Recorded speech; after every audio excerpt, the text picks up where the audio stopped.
Good evening everybody. I am Dr. Puneet CS, Consultant Neurologist at Sri Gokulam Hospital, Salem.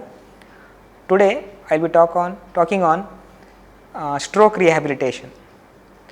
So as you all know that stroke or cerebrovascular accident leaves a devastating sequence or consequence to the patient's body.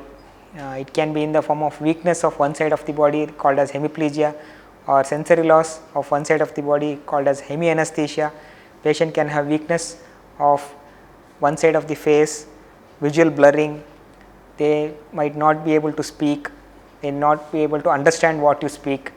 Some patients will be having a bedbound state wherein they will have weakness of all the four limbs. Patient can be incontinent, they are unaware of whether they are passing urine or stools. So rehabilitation plays the most important role in the treatment of stroke. It is not the reperfusion therapy or whatever medications we give. It's because many a times patient will be left with some or the other disability which will have both emotional and physical as well as financial consequences for the family, which will be very devastating, and they need to spend lakhs together to maintain whatever lifestyle patient is having. So a stroke rehabilitation unit consists of many people, the most important one being the consultant neurophysician, then comes neurosurgeon, then the physical medicine specialist, as well as occupational therapist and speech therapist, as well as the nurses who are trained in stroke rehabilitation. So what happens when a patient develops stroke? So we know that we give medications to open up the blood vessel in the form of clot busting agents, or we do catheter intervention to open up the blood vessel, but ultimately patient will be left with some or the other disability. Lucky patients, they recover fully. Some form of disability in the form of weakness of one side of the body, or weakness of all the four limbs, or sensory loss might be there, or speech disturbance might be there. So what happens when a patient goes after this phase of treatment? They will be left with all this disability. So recovery occurs over a period of time. Initially the recovery starts from 12 hours to 3 days. They say up to 3 months to 6 months rapid recovery occurs, like in the form of medications as well as if we give proper rehabilitation. Nowadays the concept is this recovery occurs up to lifetime. So we should always concentrate on giving a proper rehab, whether in the form of physical physiotherapy as well as speech therapy as well as occupational therapy. So what happens during the recovery of the stroke? So what happens is, in a stroke we know that there is damage to a particular part of the brain, blood vessels and there is damage to particular part of the brain. So when there is recovery, the surrounding neurons take over the function of that particular part. For example, if my hand is having weakness, one part of the brain is damaged due to lack of blood vessel or any blood vessel leakage in the particular part of the brain. During the rehabilitation, what happens is the surrounding neurons, like when we give physiotherapy or whether gives speech therapy and swallowing therapy and all, the surrounding neurons take over the function, and this occurs over a period of time. So usually we do not start physiotherapy during 12 hours or first 1 to 2 days, because the studies have shown that physiotherapy actually dampens the whatever treatment we have given during the initial days. So we start physiotherapy say at 3rd day and after 4th day. So initially sometimes when we do physiotherapy, if we start physiotherapy at the acute stage, there might be blockage or blood clots in the legs that might dislodge and go and block the blood vessels in the brain. So we usually avoid doing acute physiotherapy for 1 to 2 days and then we start later. So this physiotherapy is guided, like for example physical physiotherapy always is guided to particular group of muscles. We always try to give emphasis for particular group of, for example in the upper limb, the extensors of the extension of the wrist is more emphasized during the rehabilitation.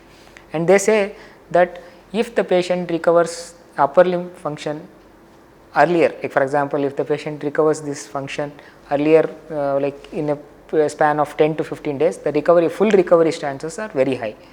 And also the speech therapy we give after like acute phase, like after 3 to 5 days, and this speech improvement occurs maximum by 3 to 6 months. This speech can have two aspects. One is patient might not understand what you are speaking, patient will also not be able to speak. This is called as aphasia. So, they are particular part of the brain, and this occurs most often in left sided brain involvement. So, left sided brain involvement it controls our language. So, we will not be able to speak, or patient will not be able to understand.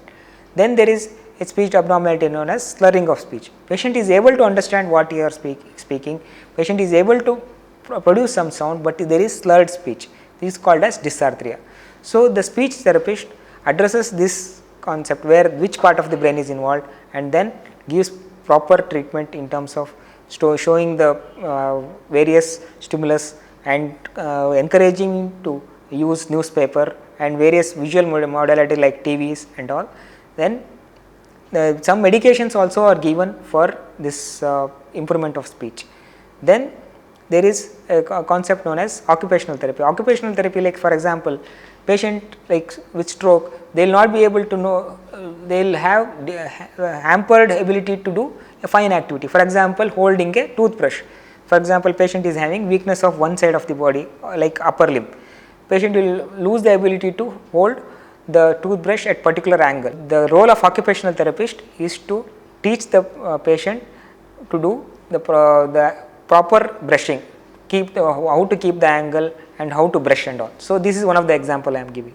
So, everybody including speech therapist, then occupational therapist and as well as physical therapy, they always give proper guidance for this rehabilitation. Then there is another aspect known as swallowing therapy. Most of our stroke patients will have some or the other swallowing difficulty. They will have swallowing difficulty for liquids as well as solids. So, many a times they assess, the speech therapist and dysphagia assessment therapist, what they do is they assess patient, the ability of the patient swallowing by giving sips of water, and then they guide. Sometimes they give initially like what we call as ganji, so that it is a semi solid this one, so that the swallowing is increased. And overall patient also rehabilitation also involves prevention of bed sores. As you all know that stroke leaves the patient in bedbound state in many patients, and in those scenarios we advise them alpha beds or air bed, wherein and change of postures regularly, so that the pressure sores are prevented and also infection is prevented.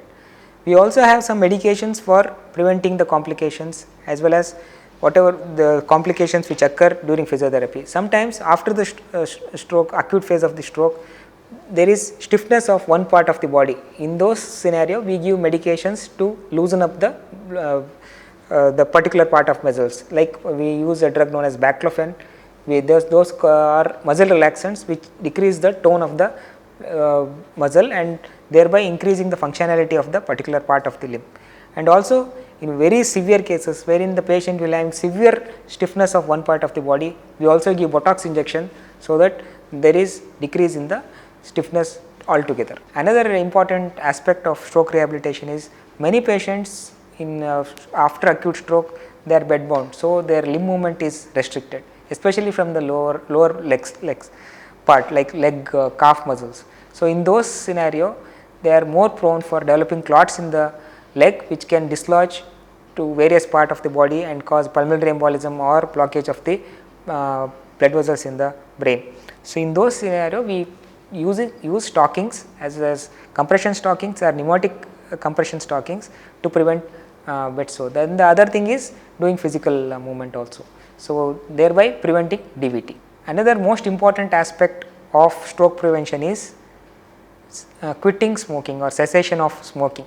As we all know that because of the younger generation and because of the fast age, we know that smoking has increased logarithmically. So, we should address quitting of smoking. This can be in the form of, one is medications to prevent the habit of smoking, and also some form of behavioral treatment in the form of psychiatric consultation, as well as some alternate medications like nicotine gums, nicotine patches in the initial stages, and wherein we can prevent this type of complication. So, the stroke rehabilitation involves so many things in terms of medications as well as the speech therapist and physical therapist as well as occupational therapist, so that a meaningful life can be given to the patient as well as the patient attenders who take care of the patient, and a holistic approach is required. So,